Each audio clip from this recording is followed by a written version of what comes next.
The excerpt I just played for you was from one of my solo pieces called Big Pants. Now the piece I actually originally recorded in late 1998, which went on my first solo album, Primal Instinct, but the idea behind it actually started back in 1996, and the first performance I ever did of the concept of it was in 1997 at a Zildjian Day with Dennis Chambers. I know, great person to air something new in front of when it's like, whoa, look out. But anyway, the concept behind it, how did I get into this? This was back when I was, doing a lot of practice, and I always loved the coordination of the drumming side of things and how the sounds blend, because I started to learn different Latin and Afro-Cuban music, and I just loved how one person, you can sound like this group of percussionists playing all these different parts. And so that's what led to me not just using the hands but also looking at the feet, because till then I hadn't really seen it, but everyone was just playing one foot on one pedal and that was it. You just thought that was what you did. You just put your foot on this pedal and that's what you played. So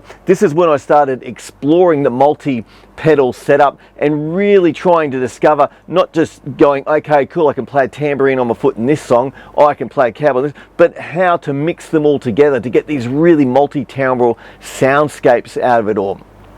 And with it all too, it's like each limb, I'll break it down soon, you'll get to hear there's a lot of sounds going on with each of the limbs, including the feet. But when they're all layered on top of each other, they're designed to work together, not just work alone, but together. So I'm very meticulous in when I'm doing these compositions, is like if I'm playing a tambourine with a hand, then none of the other limbs plays a tambourine at that same time, because there's no need for a duple tambourine in that. So everything works around each other, but also really in sync with each other. Like the actual tom melody that comes out, part of it's played with the left hand and another little part of the right hand is interwoven with that to create the full melody. But anyway, let's jump in and let's start looking at the individual limbs.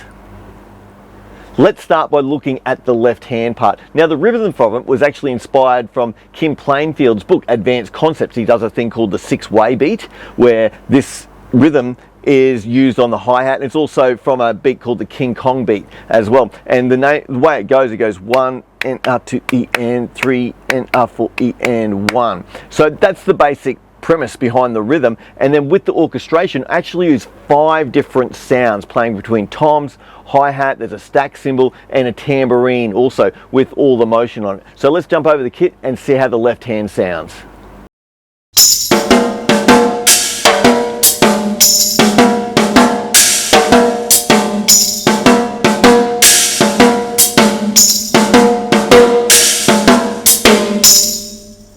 Now we're going to look at the right hand part. Now the right hand part, the rhythm from it was actually inspired by the Mozambique that I heard Steve Gadd playing from the Late in the Evening Groove with Paul Simon. And this is sort of part of when I was starting this whole journey of solo compositions. There was a lot of inspirations for the rhythms until later on I just started, creating my own rhythm, not based off any sort of traditional thing. But with the right hand rhythm plays the Mozambique, which has a 1 and 2 E and after E and 4 E a 1.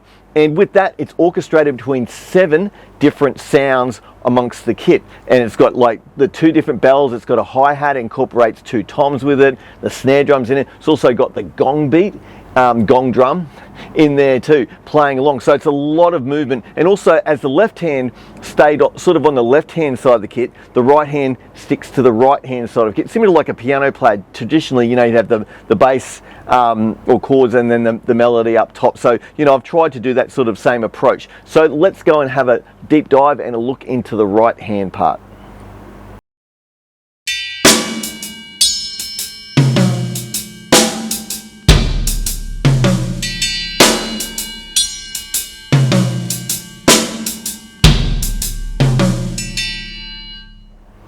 So once we get both of those hands individually, I started to look putting them both together. And this at first was quite a bit of a for my brain just to get around, because you can see the rhythms by themselves are not too bad to play against each other. But when you get all the movement, that's when you go, okay, I'm in this now. It's a little bit of a step up coordination wise, but the sounds you get are so rich, so rich. So let's have a listen to how both the hands sound when we put them together.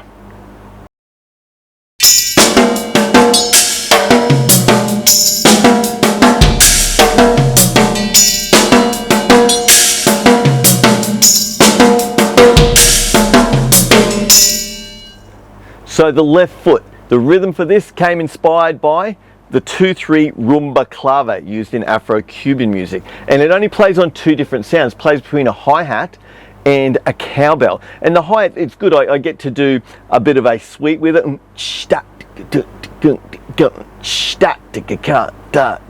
like that, and so that really helps plan it. Once again, these are sort of rhythms inspired by different cultures and that I put together at start, looking for ideas, and I thought, well, how can I orchestrate that where it doesn't necessarily sound like a clave but still fits in and will complement the other rhythms. So let's have a listen to the left foot.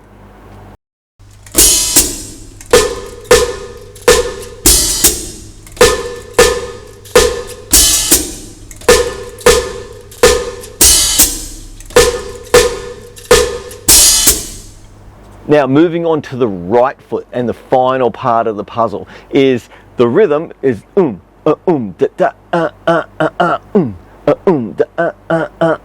the inspiration behind that rhythm actually came from a Chuck Silverman video that I saw, back many years ago, and that was the rhythm he was playing on his right foot in this Afro-Cuban sort of salsa sort of thing, and I was like, wow, because normally people play the just the tumbao, but he had this whole other thing. I was like, wow, that is really cool. So I wanted to take that and then orchestrate it, and the right foot gets to play between 4 different sound sources. It's got a bass drum, a hi-hat, a woodblock, and a tambourine. It sort of moves across the pedals and then back home. And the really cool thing about this, that bass drum, that really locks in the downbeat of every bar. It's just like, yes, there it is. And it's like when the right hand comes in, it's really complemented every other bar, how it goes up to the gong drum. That mix between the two bass drums is really, really cool. And also I've got the tambourines and the woodblocks, and once again the tambourine on the right foot complements where the left hand tambourine comes in too. So there's sort of a bit of a counterpoint in the way the rhythms sit there. So let's have a look at that.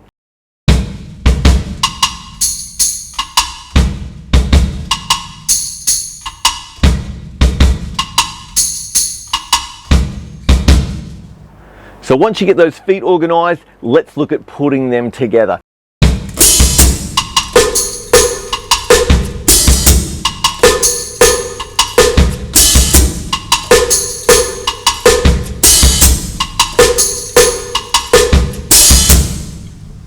If you haven't done sort of a lot of coordination with your feet, it's going to seem a bit like, whoa, what the heck?